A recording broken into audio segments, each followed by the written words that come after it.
For Trevin Jones' sake, hopefully a fight happens this weekend, Matt. We have 5-star Trevin Jones representing Guam taking on Uzbekistan's Saidyokub Kakhramonov. Matt, I absolutely love this fight, and when I read this afternoon that on short notice Saidyokub Kakhramonov was coming into the UFC, I texted you, and you knew that I was excited about it because I got so excited. He's good. He's so good, and I go back to when he fought Umar Nurmagomedov. Now, when Umar Nurmagomedov made his UFC debut, I had like 3 pages of notes getting excited for his fight against Sergey Morozov.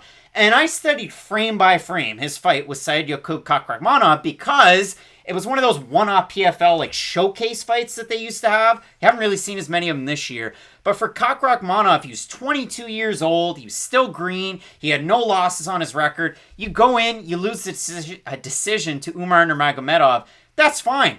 He beats Georgi Kukadashvili over with ROC, Ring of Combat. He loses to Pipe Vargas, who's a really good fighter. And then he takes some time off. He beats Askar, who was undefeated. He beats Tyson Lin over with CFFC at the start of this year, wins their vacant bantamweight championship, and boom goes the dynamite. There's been interviews out there with Saidyokub where he said, hey, hopefully that springboards me into a Dana White's Contender Series opportunity, and maybe, just maybe, I get a UFC call-up. Well, he gets his wish. He's going to be taking on Trevin Jones, and these are the opponents that Trevin Jones has lost in the last month.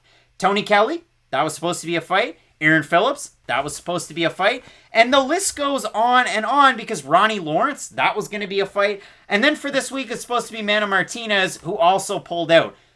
Within a month, he's lost those 4 fights.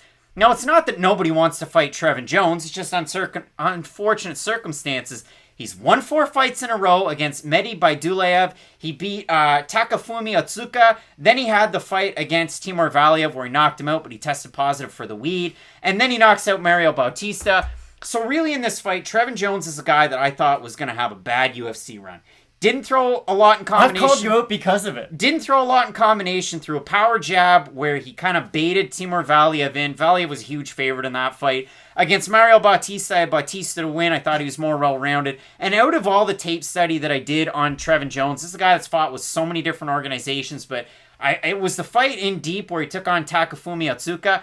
Jones is a guy where he gets backed up against the cage. It's almost like he gets lazy. He doesn't really do a whole lot. He gets taken down. His wrestling didn't look great. His grappling didn't look great. Then he comes to UFC and he looks amazing. He's a black belt in jiu-jitsu. He's been training extensively between Extreme Couture and Drysdale's Jiu-Jitsu with the likes of Max Roshkoff and Robert Drysdale, but a lot of great guys over there.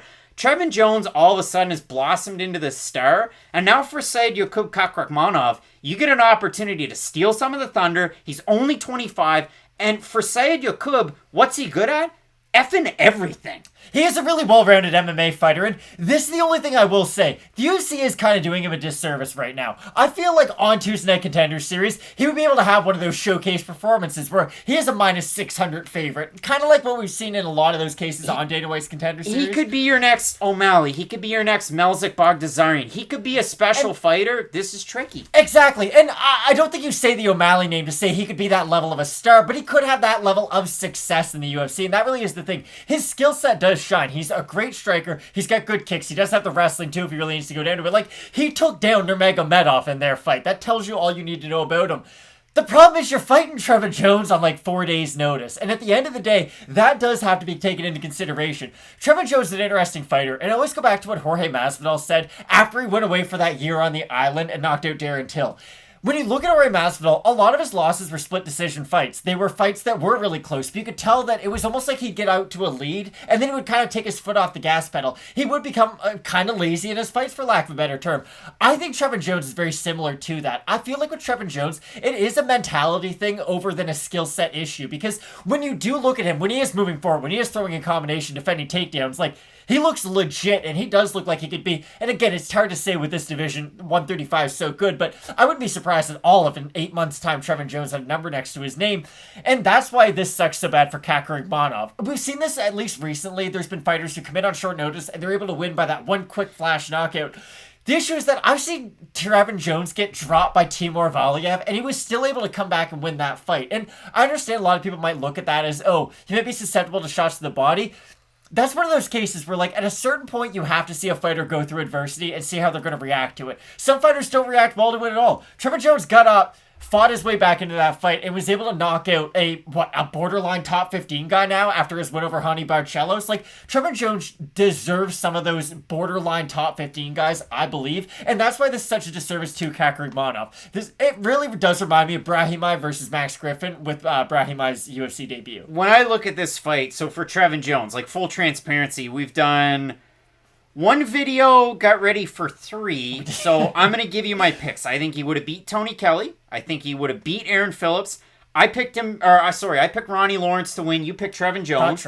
And I thought he would have beat Mana Martinez, who's a quick finisher, but more of a same deal, like a contender series guy. The Lawrence fight would have been great. The Lawrence fight was great. I think this fight is also great. Like, again, I'm very excited. I think Saidyokub Kakhramonov is a great UFC prospect. So when I look at this one, it's yikes. The weird thing, too, for Kakhramonov, he beat Askar. He took that O. He finished him in under a minute. And then Askar won a fight. And then they booked him against Cody Stamann in the UFC. They said, couldn't pass medicals, whatever it was. And Askar's, going to have to build his way back up. Maybe he ends up on Contender Series. But for Kakhramonov, again, gets that big win over with CFFC. He beat Tyson Lin, and you might go, okay, well, Tyson Lin's record, not that great. The names that Tyson Lin lost to, Sean O'Malley, Journey Newson, and Luis Smolka, and the Newson and Smolka fights were back-to-back. So he took on great competition outside of the UFC.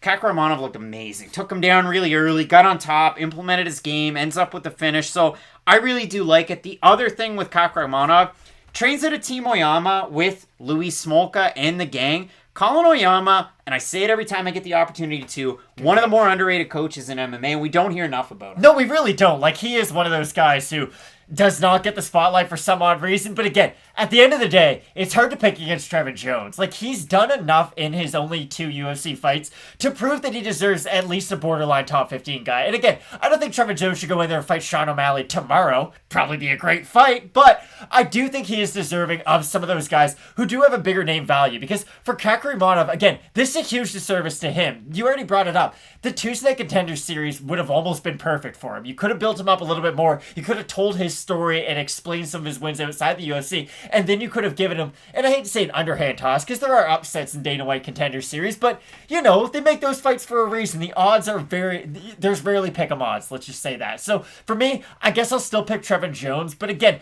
I do think Kakhramonov's going to be longer than just a one-and-done kind of guy in the UFC. I think this might be one blimp on the radar, and then I think after this, it should be smooth sailing. So, we're making this video on the same day and afternoon. Well, I guess this fight was announced in the afternoon. We're at night now, getting ready for this one.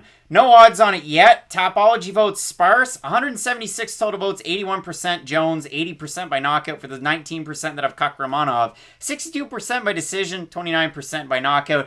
I think if Kakhramonov is going to have success in this one, it's not with the hands, because he's the type of guy that can switch stance, throw a good jab to close distance, and take the fight to the mat. He could have success in wrestling with Jones with his top pressure.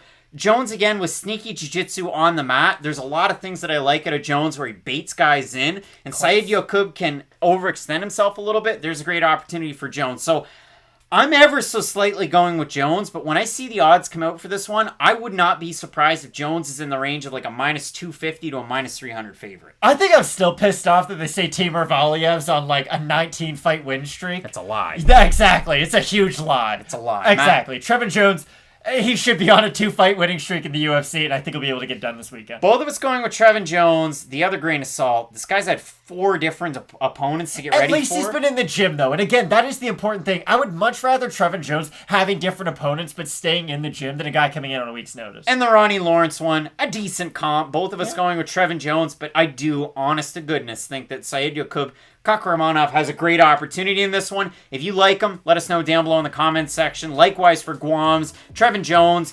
Matt, I love this card. Great fights coming up. The Carpenter taking on the Olympian, and in the main event, Cannonier versus Gastelum. You're not going to want to miss it. Keep it locked in with Fight Night picks, as we always say. Let's get into it.